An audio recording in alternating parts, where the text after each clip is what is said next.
প্রতিদিন ভোরে গোপাল বিস্ময়ে বসে কৃষ্ণকে স্মরণ করে বলে, হে কৃষ্ণ, তুমি আমার নাথ, আমাকে শক্তি দাও আর আমাকে কর্মপথে অটল রাখো।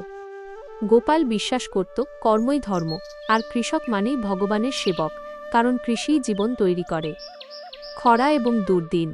এক বছর গ্রামের ওপর নেমে এল ভয়ঙ্কর খরা। শ্রাবণ মাসেও বৃষ্টি না আসায় ধানক্ষেত শুকিয়ে ফেটে গেল। গ্রামের পুকুর ও কুয়ো প্রায় শূন্য। লক্ষ্মী বলল, গোপাল, এইভাবে চললে তো আমরা একমুঠো ভাতও পাব না। গোপাল উদ্বিগ্ন হলেও বলল, যা ঘটে তা কৃষ্ণের ইচ্ছায়। আমরা চেষ্টা করব, বাকিটা তিনি জানেন। কিন্তু বাস্তব ছিল কঠিন। বাড়িতে চাল কমে এসেছে, গরুগুলো ক্ষুধায় দুর্বল। অনেক কৃষকই ঋণ করে শহরে পালিয়ে যেতে চাইছিল। তবু গোপাল হাল ছাড়ল না। সে প্রতিদিন শুকনো জমিতে জল ঢালে, আগাছা পরিষ্কার করে আর ভগবানের নাম জপ করে। একদিন গ্রামের পণ্ডিত বললেন, গোপাল, তুমি অন্যদের মতো শহরে যেতে পারতে, কিন্তু থাকলে কেন? গোপাল শান্তভাবে উত্তর দিল, এই মাটিই আমার মা, মাকে ছেড়ে কোথায় যাব? যতক্ষণ দম আছে ততক্ষণ চাষ করে যাব। অদ্ভুত এক যাত্রী। এক বিকেলে তীব্র রোদে এক বৃদ্ধ যাত্রী গোপালের বাড়ির সামনে এসে দাঁড়াল। তার গায়ে ছেঁড়া কাপড়, হাতে দণ্ড, কপালে তিলক। তিনি ক্লান্ত, তৃষ্ণার্ত। গোপাল দৌড়ে গেল, বাবা, আসুন, একটু জল খান। লক্ষ্মী ছুটে এসে দুধ আর ভাত খাওয়ালেন। বৃদ্ধ যাত্রী বললেন, তোমাদের ঘরে নিজের অভাব দেখেও আমাকে এভাবে খাওয়ালে। আজকাল এমন মানুষ বিরল। গোপাল মাথা নত করে বলল, অতিথি দেবো ভব, আপনি এসেছেন মানেই ভগবানই এসেছেন। বৃদ্ধ কিছুক্ষণ চুপ করে থাকলেন, তারপর বললেন, গোপাল, তোমার জমি কি চাষের জন্য তৈরি আছে? গোপাল দীর্ঘশ্বাস ফেলে বলল, জমি আছে, কিন্তু জল নেই। মন আছে, কিন্তু আশা নেই। বৃদ্ধ তার ঝোলার ভিতর থেকে ছোট্ট একটি কাপড়ের থলি বের করলেন। বললেন, এখানে আছে 7টি বিশেষ বীজ। এগুলো সাধারণ বীজ নয়, 1000 বছরে একবার জন্মায়।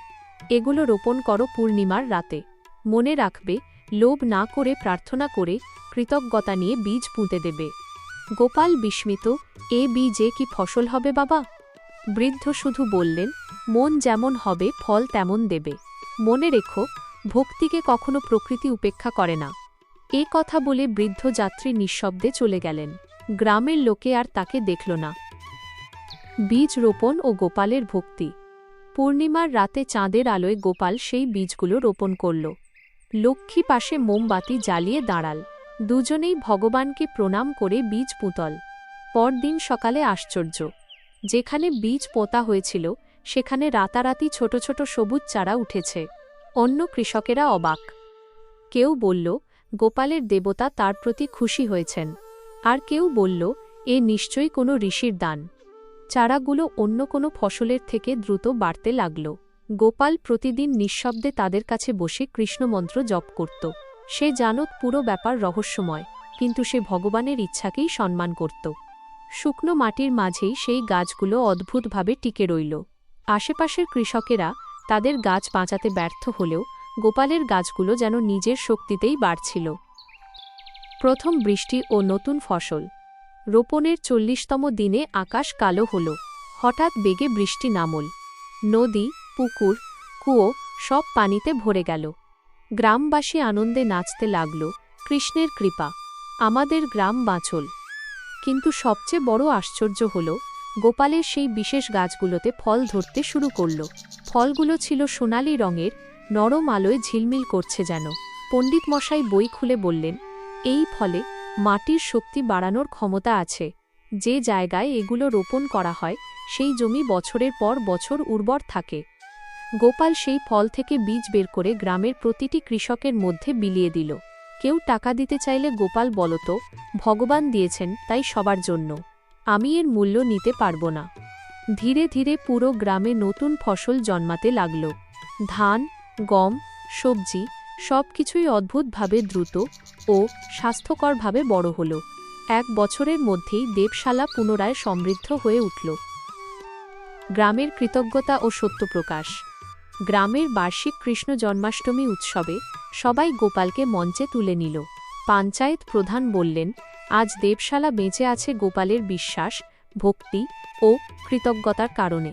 যার হৃদয়ে ধর্ম থাকে তার চারপাশে আলো ছড়িয়ে পড়ে।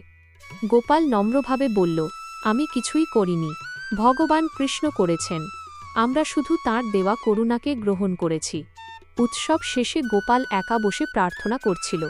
এমন সময় মৃদু বাতাস বইল, যেন কেউ দাঁড়িয়ে আছে। গোপাল চোখ তুলে দেখল সেই বৃদ্ধ যাত্রী। তিনি বললেন, গোপাল, তুমি পরীক্ষায় উত্তীর্ণ হয়েছ। বীজের শক্তি ছিল না বিশেষ, শক্তি ছিল তোমার ভক্তিতে, তোমার দানে, তোমার হৃদয়ের পবিত্রতায়।